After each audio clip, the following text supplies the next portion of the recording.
There are two tales waiting for you, told one after the other by an odd set of two. So prepare yourself, dear one, because this is Drops of Darkness. Hello, and welcome to our show. I'm Anodyne Vaughn, and for those of you who listened to last week's episode, you know that I stepped away from the mic while Cameron was kind enough to grace us with an extra true paranormal story in my place. This week, he will yet again be putting in double the work, as I am only here to introduce today's episode, and to let you all know that my absence is due to being in the midst of bringing about what is to come next for the odd set of two. There are exciting things in the darkness, dear ones. Things I wouldn't have dared to imagine when this show first began. That being said, I assure you, Stranger will return next week with a new fiction story. One a little close to home. Well, someone's home at least. In the meantime, let's enjoy the two stories my co-host has collected for us. Let's not keep him waiting. I am someone, and I tell only truth. I am a collector, woven from nightmares and memories hidden deep in your mind. Whenever something slithers through the barrier between worlds, I am there, not to stop them, but to watch them and remind you of the countless terrors your kind has survived, all on their own.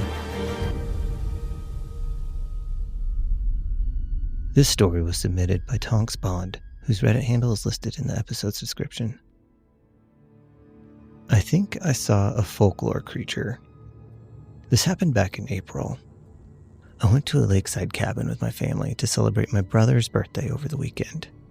The cabin belongs to my sister-in-law's family. It's a gorgeous place surrounded by woods, and I hadn't felt that connected to nature in a long time. The cabin is in a different state from the one I live in, and it was a 5-hour drive to get there. Also, this is a good time to mention that this took place in Brazil. I spent the whole Saturday playing with my 3-year-old niece. We swam in the lake, played in the pool, and explored under rocks to see what bugs we could find. When nighttime came around, we all had dinner and stayed up late talking, singing, that kind of thing. I was the first adult to go to bed because I usually sleep early, and I was feeling that good exhaustion that comes from a day well lived. I had planned to wake up around 4:30 a.m. to make coffee and watch the sunrise from the deck that stretched out into the water. However, I ended up getting up around 4 a.m. because I couldn't really stay asleep. I had woken up many times throughout the night, and I was having these weird dreams I couldn't really remember. When I decided to get up, all that was left of them in my mind was a name, Matinta Pereira. It's the name of a creature from Brazilian folklore. I didn't really know why it came to my mind, because it isn't a very well-known tale in the region I lived and grew up in. The only previous contact I had had with it was from a song that only mentions its name. I didn't know the story behind it, so I just thought, how weird, and went on with my plans to make coffee and wait for the sunrise sitting on the deck. While I was making coffee, I heard my niece crying from the room she was sharing with her parents. I got worried, of course, but figured her parents could deal with whatever was going on. So I headed for the deck and sat down. My niece had stopped crying, everything was fine. I was sitting on the deck watching the stars and listening to the sounds of the night. The water against the wooden structures of the deck, the splashing of frogs and fish, the call from nocturnal birds. I was in heaven. I should mention I got my degree in biology, with specialty in zoology back in 2018, and even though I followed a different career path, I'm pretty much still enchanted by nature. While I was at uni, me and my friends would birdwatch during most weekends, identifying the species and all that. This is to say, I know my way around Brazilian birds. This is important for the story. So, there I was, enjoying my coffee and the rest of the night before dawn, when everything became silent. No more animal sounds. It was like the whole landscape had been devoid of life. and in came the sense of being watched. That gut sensation of impending doom. I was really scared. It was like I had been transported to a dying land, and I was next. I had my fair share of scares while in the woods, but I had never heard nature going silent. I even considered I might have been dreaming at that moment, trapped lucid in a subconscious state of mind. I decided to look back at the house because that's where I felt I was being watched from. Maybe someone else woke up and is trying to figure out who's sitting in the middle of the deck in the darkness? When I looked back at the house, I didn't really see anything. Until I looked towards the roof. It was a full moon, and it was bright enough to see it reflecting from what looked like jet black feathers on a massive bird-like creature. I froze instantly. I started searching my mind for what species of bird that could be, but there was none. It was the size of a freaking person. I couldn't see its beak or face. It was like it was wearing a hooded veil, and only the shape of its head was visible. All I could see was the body, bird-like, skinny but sort of flappy, and its wings. It looked like it was adjusting them for flight, waiting for the right moment. I wanted to scream, to run away, but I was frozen in place, watching this impossible creature. Suddenly, it opened its massive wings fully and flew into the night towards the woods. Almost instantly, the sounds came back. Frogs, birds, the water. And the first colors from the sunrise were starting to show. I just broke down crying, feeling like I was losing my grip on reality.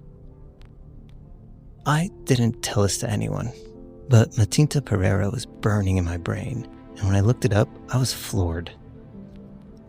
The accounts talk about a massive blackbird that disrupts people's lives when they make deals with Matinta and don't follow through. I don't know why it was there. If it was after something from a family member of mine who was there, or if it was just passing by.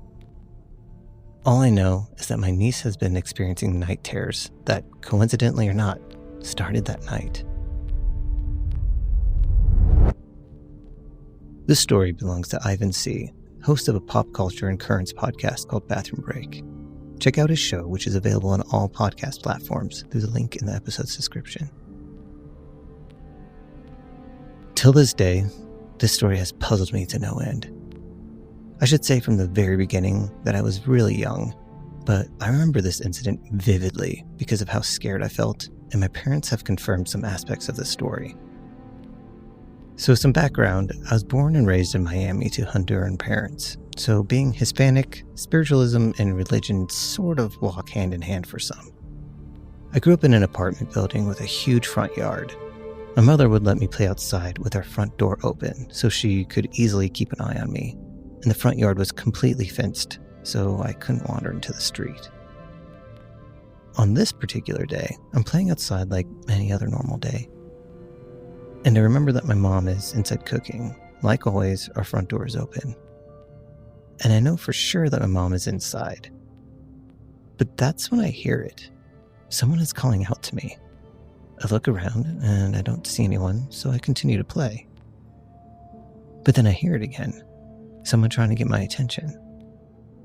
I look towards the end of our front yard, and behind the fence I see my mom. She's standing there waving and smiling at me, trying to get me to go to her. I start laughing and running towards her because here I am thinking we're playing a game. As I'm closer to this person, something doesn't feel right.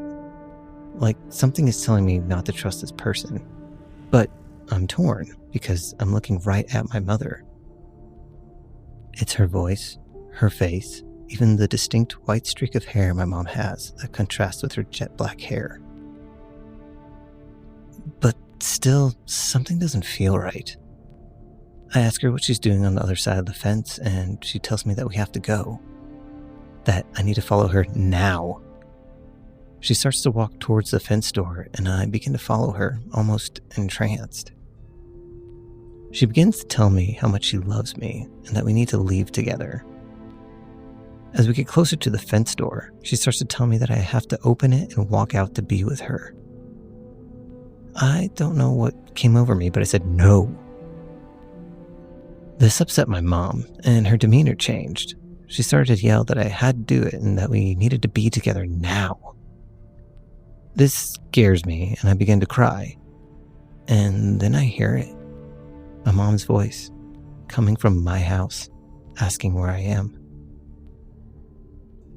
I run towards my house bawling in hysterics. I see my real mother, and I hug her, and I tell her what happened. I tell her about the lady that looked like her, trying to get me to leave. And I just remember my mom hugging me and telling me that it was just in my imagination. Years later, this incident comes up in conversation I'm having with my parents, and my mom is completely amazed that I remembered all of it so vividly. She also adds that weird things used to happen in that building, and that she suspects that the only reason that things couldn't get into the property was because of an old Cuban lady that lived next to us. You see, it turns out that she practiced Santeria, and she was constantly blessing the grounds. So honestly, shout out to that lady. Here's where things take a very interesting turn. While me and my mom are reminiscing about what happened, my father is completely silent. And when we finished, he's in shock he didn't know about this happening to me. He proceeds to tell us that when he was a child in Honduras, the same thing happened to him. A woman that looked like my grandmother would sometimes go by his house and tell him that they needed to leave to be together. My father is your typical male, everything by the books, no nonsense, very skeptical about all this stuff. But at that moment, I saw fear in him. Thank you for listening to this week's episode of Drops of Darkness, which is written, voiced, and produced by Anodyne Vaughn and Cameron Helkuik. If you enjoyed your drift into the shadows, help keep the stories alive by sharing the show, leaving a review, and if you really want to earn the favor of these dark storytellers, tether yourself to their world by tapping subscribe. If you have a true paranormal story of your own that you'd like to be read by someone, you can make the offering to submissions@dropsofdarkness.com or through the form on our website. Until next time, dear one, and remember, when the darkness looks your way, hold its gate.